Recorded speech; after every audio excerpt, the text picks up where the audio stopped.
ఈరోజు మొదటిగా ఈ ప్రెస్ మీట్ మొదలుపెట్టే ముందు హృదయపూర్వకంగా నేను గంటా రాహుల్కి కృతజ్ఞతలు తెలుపుతా ఉన్నాను. Thank you very much Rahul.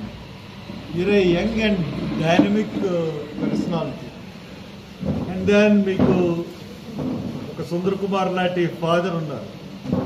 Sundar Kumar కూడా చిన్నప్పటి నుంచి పోరాటాల నుంచే వచ్చాడు పైకి, ఎవరికి దాసోహం అని రాలేదు.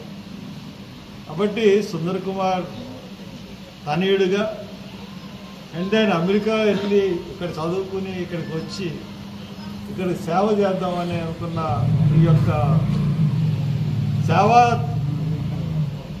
తత్పరతని నేను గౌరవిస్తూ డెఫినెట్గా సుందర్ కన్నా ముందు కానీ నువ్వు కానీ నా దగ్గరికి వచ్చినట్లయితే ఎన్నో నిల్చోబెట్టు. బట్ అనౌన్స్ అయిపోయి చాలా కాలం అయిపోయిన తర్వాత ఈ విషయం నా దృష్టికి వచ్చింది కాబట్టి నేను ఏం మాట్లాడకుండా ఉండిపోయాను. రీహో నువ్వు పెద్ద మనసు చేసుకున్నది కాబట్టి నేను డెఫినెట్గా నీ యొక్క బాధ్యత నేను తీసుకుంటాను, పొలిటికల్ బాధ్యత డెఫినెట్గా దాంతో పాటు నేను కూడా తీసుకుంటాను డెఫినెట్గా. బట్ నీకు మట్టుకు మరొకసారి థ్యాంక్స్ చెప్తా ఉన్నాను. వన్ థింగ్, ఈ రోజున రాష్ట్రంలో పరిస్థితులు ఏ రకంగా ఉన్నాయో మనందరికీ తెలుసు. ఈ రోజున ప్రభుత్వం వచ్చి 8 నెలలు అయింది, 8 నెలలు దాటేస్తుంది. ఈ రోజున పేద ప్రజలు కానీ లేకపోతే ప్రభుత్వం మీద ఆధారపడుతున్న వర్గాలు కానీ చాలా దారుణంగా నష్టపోయి ఏమీ తోచని పరిస్థితుల్లో ఈ రోజున ఉన్నాయి. దానికి కారణం మనందరికీ తెలుసు. ఎలక్షన్లో నెగ్గడానికి ఒక మాట, ఎలక్షన్ ముందు ఒక మాట, ఎలక్షన్ తర్వాత ఒక మాట. అంటే ఈ కూటమి ప్రభుత్వం ఎలక్షన్ ముందు సూపర్ 6 పథకాలు అమలు చేస్తాం, లేకపోతే పేదలను ఆదుకుంటాం, అన్నీ చేస్తామని చెప్పి ఈ రోజున డబ్బు లేదంటారు.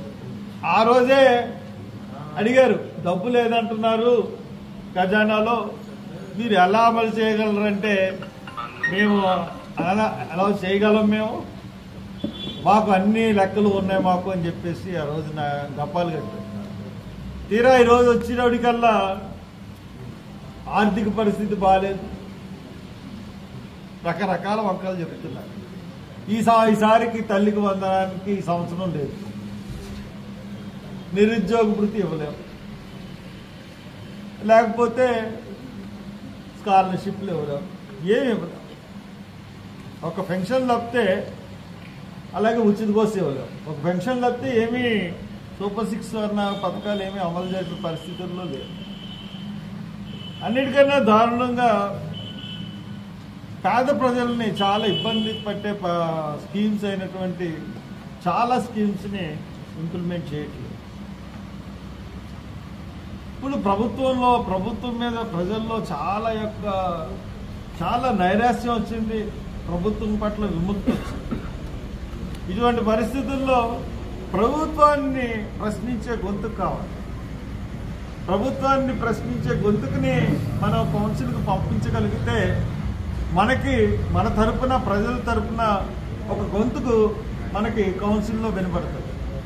ఆ గొంతుక మన విజయ్ సుందర్ అయి ఉండాలి, గడ్డం విజయ్ సుందర్, జీవి సుందర్. ఖచ్చితంగా ఆ గొంతుక అయితే ప్రభుత్వం దిగొస్తుంది. కారణం ఏంటంటే ఈ రోజున్న ప్రతిపక్షాలు ఏవి కూడా అధికార పక్షం వైపు మాట్లాడలేని పరిస్థితుల్లో ఉన్నాయి. అసలు ఆ వైఎస్ఆర్సీపీ అయితే శాసనసభకే వెళ్ళట్లేదు.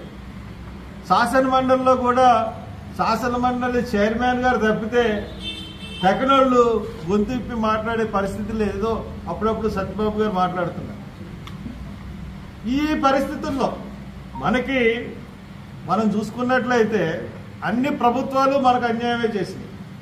ముఖ్యంగా దళితులకు కానీ, దళిత క్రిస్టియన్స్కి కానీ అన్ని ప్రభుత్వాలు మనకు అన్యాయమే చేసింది.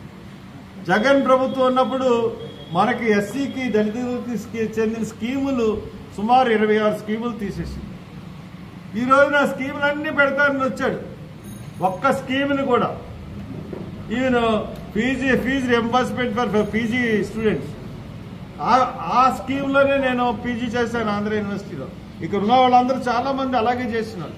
అటువంటి ఫీజు రియంబర్స్మెంట్ పీజీలకు సంబంధించిన స్కీమ్ కూడా తీసేశారు జగన్మోహన్ రెడ్డి. అదే కొనసాగిస్తున్నాడు చంద్రబాబు. ఇంకా అన్ని స్కీముల విషయాల్లోనూ కూడా అదే పరిస్థితి మనకి కనబడతా ఉంది.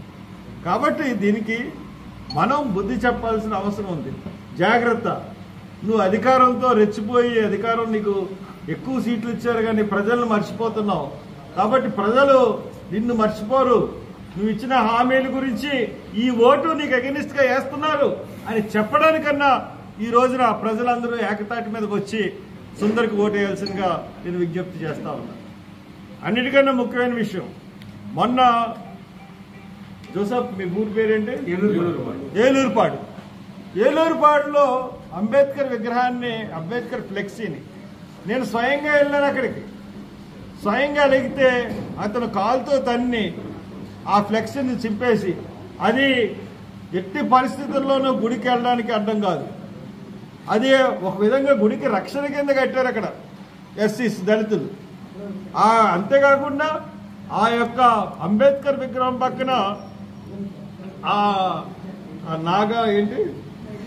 నాగేంద్రుడి బొమ్మను పెట్టుకున్నాను కూడా పర్మిషన్ ఇచ్చి దారి ఇచ్చారు. అంతేగాని దానికి అడ్డంగా వినాయకుడి యొక్క ఇది కడితే వాళ్ళు దించేసుకున్నారు.